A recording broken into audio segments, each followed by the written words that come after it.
Hi friends, welcome to Ammu's kitchen. Happy morning friends. நம்ம today என்ன recipe பார்க்க போகிறோன்னா ராகி புட்டு ரெசிபி தான் நம்ம இப்போ பார்க்க போகிறோம். அது எப்படி செய்யலான்றதை நம்ம இப்போ பார்க்கலாம். வாங்க வீடியோக்குள்ளே போகலாம் ஃப்ரெண்ட்ஸ். ஒரு கப் ராகி மாவு எடுத்துக்கிறோம். 1/2 ஸ்பூன் உப்பு சேர்த்து தண்ணி தெளித்து கெட்டியாக இல்லாமல் உதிரியாக நல்லா மாவு பிசைஞ்சு எடுத்துக்கிறோம். இந்த பதத்துக்கு நம்ம இப்போ பிசைஞ்சு எடுத்துக்கிறோம். ஸ்டவ் ஆன் பண்ணி இட்லி பாத்திரத்தில் தண்ணி வச்சு பிசைஞ்சு வச்ச மாவை நம்ம 1/4 மணி நேரமாக வேக வைக்கிறோம். வேக வச்சதுக்கப்புறம் எடுத்துட்டு ஒரு பாத்திரத்தில் போட்டு அந்த கெட்டியாக இல்லாமல் நல்லா மிக்ஸ் பண்ணுறோம். இந்த புட்டை மிக்ஸ் பண்ணிவிட்டு அதுக்கப்புறம் வறுத்து வச்ச வேர்க்கடலை பொடி பண்ணி போடுறோம். வறுத்து வச்ச எள்ளு பொடி பண்ணி போடுறோம். தேவையான அளவு நாட்டு சர்க்கரை, ஏலக்காய் தேவையான அளவு போட்டுக்கிறோம். தேங்காய் துருவல் 1 கப் போட்டுக்கிறோம்.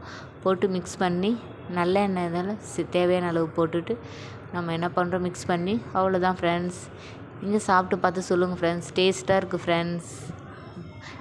சாப்பிட்டு பார்த்துட்டு லைக் பண்ணுங்கள், கமெண்ட் பண்ணுங்கள்.